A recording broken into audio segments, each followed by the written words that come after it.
या संबंधित असलेल्या नेत्यांशी चर्चा करणार आहोत आणि त्यासाठी आपल्या सोबत आहेत ठाकरेंच्या शिवसेनेचे नेते आणि विधान परिषदेचे विरोधी पक्ष नेते अंबादास दानवे, शिवसेना नेते रवींद्र धंगेकर, भाजपचे माजी खासदार अमर साबळे आणि त्याचबरोबर शरद पवारांच्या राष्ट्रवादीचे प्रवक्ते प्रशांत जगताप।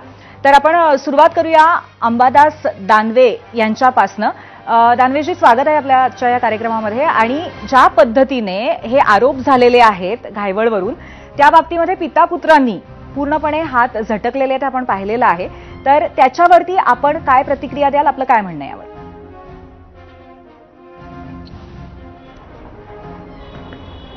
शेवटी ज्यांनी परवाना दिला, ज्यांनी याला मान्यता दिली, त्याला हात झटकून काही होणार नाही। कागदावर काय आहे त्याला महत्त्व आहे। आणि अशा प्रकारच्या गुन्हेगारांना गृह राज्यमंत्री यांनी परवाना देणं, पुणे पोलीस म्हणजे मी पुणे पोलीस कमिशनरचे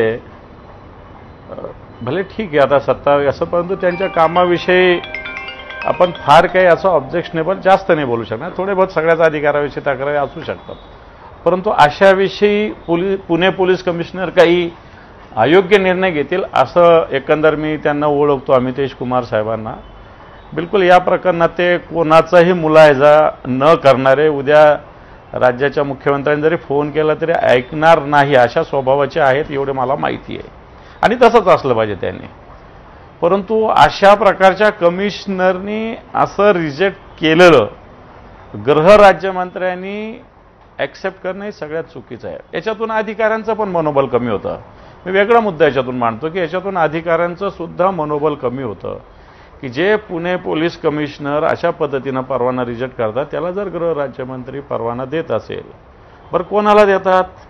एखाद्याला खरंच गरज आहे तर त्याला दिला तर आपण समजू शकतो, परंतु टोटल गुन्हेगारी पार्श्वभूमी ज्याची आहे, ज्यांच्यावर 395 सारखे गुन्हे आहेत, 307 सारखे गुन्हे आहेत, 452 सारखे गुन्हे आहेत, लोकांच्या प्रॉपर्टी हडप करण्याचे गुन्हे आहेत, लोकांना जीवे मारण्याच्या हेतून मारहाणीचे गुन्हे आहेत, अशा लोकांना परवाना द्यायची गरज काय? परवाना भले आता जे गृह राज्यमंत्री म्हणतात की त्यावेळेस त्यांच्यावर पुणे पोलिसांनी गुन्हे प्रलंबित होते म्हणून दिलेला नाही। मी म्हणेल गुन्ह्यातून निर्दोष सुटला तरी देता येणार नाही, कारण अशी ज्याची पूर्वाश्रमीची ज्याच्यावर गुन्हे दाखल असतात, याला कोणताही पोलीस कमिशनर, कोणताही SP परवाना देत नाही।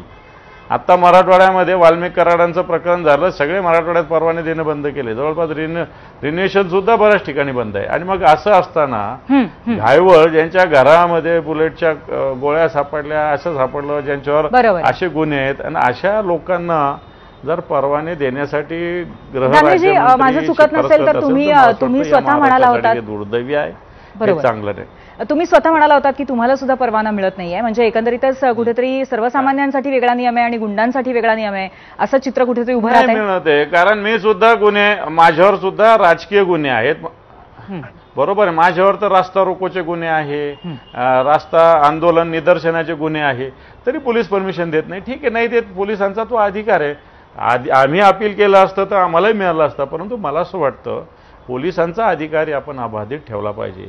आणि म्हणून मी याच्यातला वेगळ्या मुद्द्याकडे लक्ष वेधू इच्छितो की पोलिसांनी रिजेक्ट केलेला परवाना जर मंत्री ॲक्सेप्ट करतात, मग पोलीस चुकीचे आहे का याच्यावर तरी खुलासा व्हावा। मग मला नाही वाटत पोलीस चुकीचे आहेत। पुणे कमिशनर ज्यांनी हा परवाना रिजेक्ट केला होता ते चुकीचे मला 100% वाटत नाही। गृह राज्यमंत्री याच्यात चुकलेले कबूल केलं पाहिजे। यांनी सांगितलं, त्यांनी सांगितलं, आता माझ्या तोंडात चांगले ग्रामीण भागातला मी वेगळे शब्द येऊ शकतात, मी ते शब्द नाही काढणार, परंतु कोणी सांगितलं म्हणून कोणतंही काम करता येत नाही ना। शेवटी आपण या गुप्ततेची शपथ घेतलेली आहे। आपण ह्या सगळ्या गोष्टीत राज्यघटना असेल, संविधान असेल, नियम असेल, कायदे असेल, हेही महत्त्वाचे। मला कोणी शिफारस केलं म्हणून आता त्या पोलीस कमिशनरला काय कोणी शिफारस नसेल केली असेल, 100% केली असेल। ज्या अर्थी योगेश कदमांना शिफारस झाली असेल, त्या अर्थी पोलीस कमिशनरांना सुद्धा शिफारस कोणी केली असेल, पण पोलीस कमिशनरांनी करारीबाना दाखवून ते रिजेक्ट केलेलं आहे। आणि मला असं वाटतं योगेश कदमांनी सुद्धा हे रिजेक्टच करायला पाहिजे होतं। एखाद्या दुसऱ्या माणसाला दिला असता जो गुन्हेगारी वृत्तीचा नाही, एक चांगला काम करणारा आहे, याला संरक्षणाची गरज आहे, ठीक आहे। अशा गुन्हेगारी वृत्तीच्या लोकांना बिलकुल अशा पद्धतीनं परवाना देणं हे चूक आहे, याला गृह राज्यमंत्री जबाबदार आहे।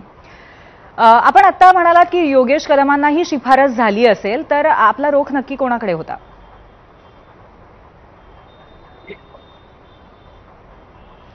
नाही, ज्यांनी परवाना दिला योगेश कदमांनी दिला त्यांच्याचकडे आहे.